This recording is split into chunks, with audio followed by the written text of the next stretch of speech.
So let's continue with the Q&A. This time they talk more about future additions to the game, a lot of vehicles and stuff like that, which is pretty cool. The first question is kind of funny though. Are there any plans to implement Naval for China, Sweden, and Israel in 2025? Ah yes, the Israeli Naval will be hilarious if they ever actually add it. Anyway, the answer is no.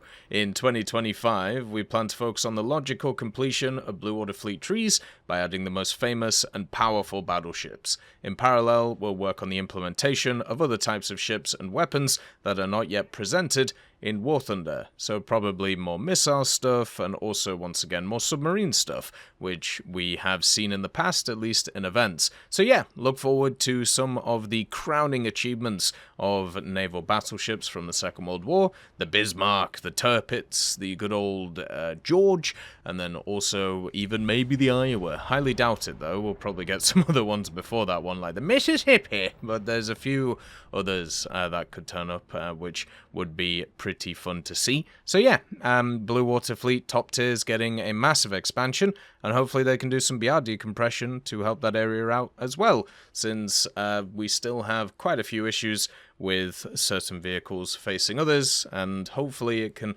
add more players to that area, so therefore people can have a bit more fun to it. They'll probably do a new round of premiums, which is generally what they do here, so yeah, it should be quite nice. Other Blue Water news, fleet trees are mostly seeing the addition of pre-World War I, World War I, and World War II ships. Will we eventually see Cold War modern ships in 2025? This question is silly. There is a ton of modern ships in War Thunder. I know we should just focus on the answer, but I am completely sick of this narrative that you only have World War I and World War II ships. There are plenty of modern machines that are in the trees now, including many Cold War destroyers and cruisers and all of this. So hopefully we can get past this narrative. Hopefully we can finally put it into a coffin. The answer, the game already has ships from the Cold War era. Yep, exactly. But more modern weapons, such as long-range anti-ship missiles and all their accompanying mechanics, look like a rather difficult challenge to implement in a real-time online PvP game. I mean, the way I see that is they can't be balanced. So at the moment, we can't yet give exact forecasts or even guarantees that something like this will appear in War Thunder. Yeah, which is fair. I mean, we've talked about it in the past. How do you actually get into the missile age in an anti-ship way? They've obviously added a few vehicles which are more designed at taking out aircraft when it comes to naval. The Bravey, the Dougie, but then you have other ones like the Saeta, which has the anti-ship missiles, but probably hasn't had the desired effect that it was supposed to have. But when it comes to vehicles which are designed to attack from, tens to hundreds of kilometers, it's something that isn't as easy to implement in War Thunder, because what will happen is exactly what happens at high tier ground, where people will just spawn in, fire all their missiles, and then just wait, recharge, and fire again, and just keep doing that over and over again, because why wouldn't you? So I think it's good that they're focusing on the larger battleships, and then obviously once that's done, then maybe they can focus on more of these kind of Cold War missile destroyers, but at the same time, I don't think it's required. I generally think the gun setup that the game has is much more enjoyable than what any missile setup would be. I know a lot of people like playing many games which are designed around kind of Cold War era ships. There is a few that have come out, but please understand, like stuff like Sea Power that has just appeared in early access, which is a pretty decent game. They are designed for single player. They are designed for PvE combat, and therefore you don't actually change a lot of the factors that are around. You don't get to control both sides. This is why a lot of these games are PvE focused, and they are not focused around multiplayer PvP. It's very hard to find games like that, and most of the games that have tried that don't really work very well, or just don't exist anymore, which kind of is sad. The next question is one still about naval. Submarines were tested some years ago. Are there any plans to add playable submarines to naval battles, or in some form of the game? Answer: yes! We have plans for playable submarines, but no further details on it yet. Who could have seen this coming?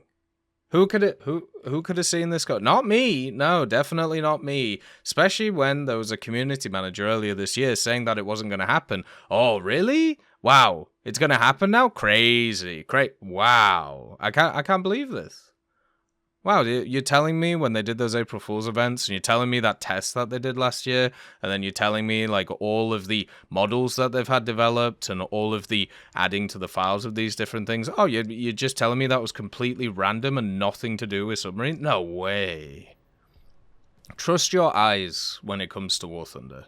Trust your eyes and not the words. Like, I don't know how else to put it. Like, when the simple fact is, War Thunder is an ever-expanding game. So whenever somebody tells you that something isn't going to happen, you need to add a word to the end of that, which is yet, because anything can happen, and that's basically what War Thunder has taught me over the last few years. So yeah, submarines are going to be coming. The question is, how are they going to be coming, and how are they going to balance them? And I look forward to the discussions, which are going to be around that point. The next question is frame generation planned to come to the game?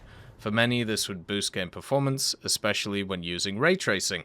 And the answer is we're still at the prototyping stage, but this technology is in our plans. I don't know a lot about frame generation, apart from it sounds very similar to DLSS in terms of the way that it works. So basically, it's able to generate stuff before you can kind of see it, and then therefore, it's when you switch to things, it's a little bit easier for the graphics card to do it. But as I said, I don't know enough about it. The main thing is it's supposed to boost game performance. So hopefully it does that. Hopefully it gets there. War Thunder, when it comes to graphics, is pretty awesome right now. The game itself looks absolutely beautiful and stunning compared to what it used to, and I'm looking forward to more graphical updates in the future. The only problem with War Thunder at this moment in time is the kind of, I suppose, the efficiency angle. There is still a lot of people who use quite old graphics cards, and when does it get to a point where those people will eventually have to upgrade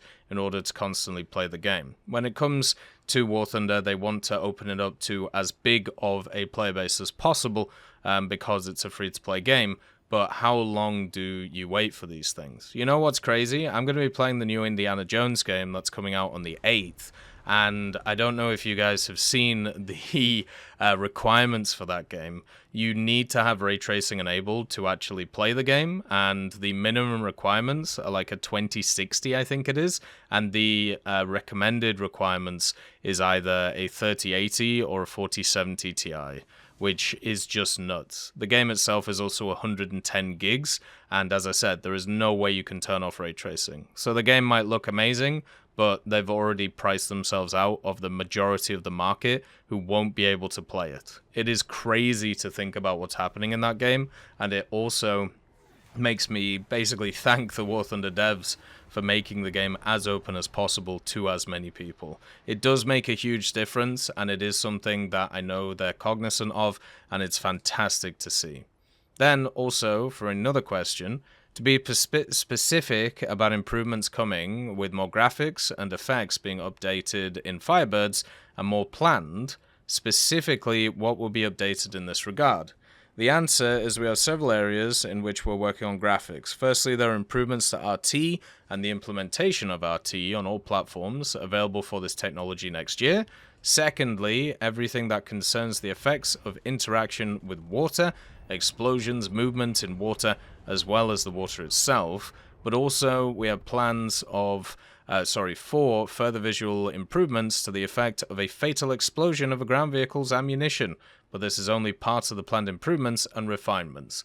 The graphics in War Thunder have been amazing to watch, kind of become what they are today. The evolution of them has been fantastic to follow, and it is a part of the game which I 100% have faith in Gaijin for. They've made this game look absolutely beautiful, and they have been able to keep it up with the times. The only part of it that I would say right now, which probably doesn't look the best, is the vegetation, but everything else about it is fantastic. It is a wonderful addition, and lovely to see when it comes to War Thunder that they can constantly do this. I look forward to next year, and as you can hear, so does AJ. So it's simple as that.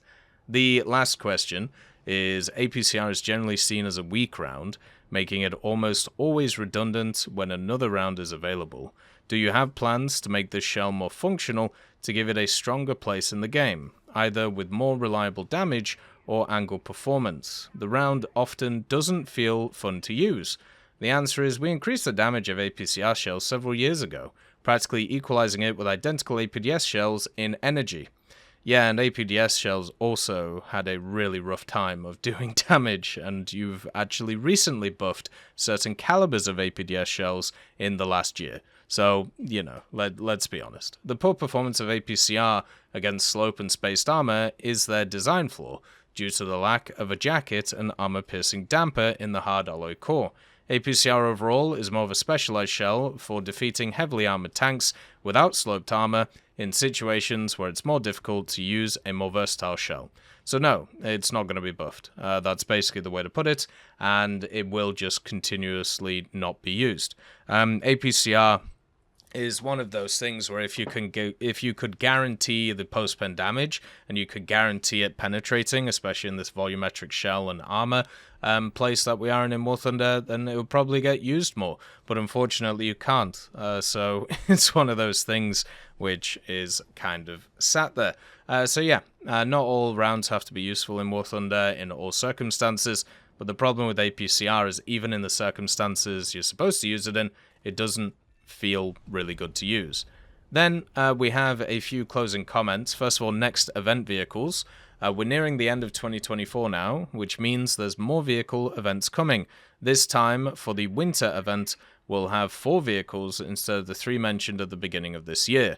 1 tank, 2 aircraft, and 1 ship. Please keep an eye on the news for what's to come. And we'll be doing a video tomorrow going through what those vehicles are and having a look for them at you. It's nice to see they're going back to the old style winter event, but also at the same time, it would be really cool to see them continue the events that they've done this year. I think in general they've worked a lot better than previous ones, and also people have been able to get access to more stuff, which I think is quite good. Then 2025 plans. In the near future, we're going to be revealing some information about our plans for the upcoming vehicles in 2025. This will primarily be about top tier SAMs for all nations. We'll be working with the devs to produce an article with information on this, so keep an eye out for it in the future. So that's nice to see, not a surprise that they're doing that. Once again, let's get a change login, let's change some spawn costs of things, so we can actually start playing ground again. The next major. As usual, we'll have a major this month. The devs are working on some cool vehicles that we hope you'll enjoy. Keep an eye out for the start of the dev blogs and watch out for the extreme weather. Sure. The major thing that I would like having looked at is maybe the devs can find out who's actually leaking all of the information beforehand, so we could actually have a bit of hype about these vehicles. It's obviously somebody in the moderation team or somebody who is a middleman in some area, and it would be nice to see this dealt with, because I would actually like to feel hyped about the vehicles, but since it's very easy to tell what's coming beforehand, it's one of those where everybody already knows what's going on. And then closing words. The entire War Thunder team would like to extend our thanks to every one of you for playing the game, leaving feedback and reporting bugs to us. We aim to keep up this article series going into 2025 to ensure you're kept up to date with information from the dev team themselves. Have fun, enjoy the upcoming festival season, and see you in 2025. Thank you, good night, and thanks for all the fish. As always, I hope you have a wonderful day, and I'll see you next time. I'd just like to thank GMG Smiley, CD Beans, Chieftain Mike, EMN3 Galaxy, Tulio Pontecorvo, Brendan Quinn, Carrion Crow, Gus Irenicus, Pyman, Wartinder, Teddy, Daniel Stanton, Martinez, B. Young, Ozzy Panzer, Alan Hacker, Liam Shear, Opium Prime, Lafouche, Sem, Aslan, Uncle Bean, and Derek R. for supporting the channel.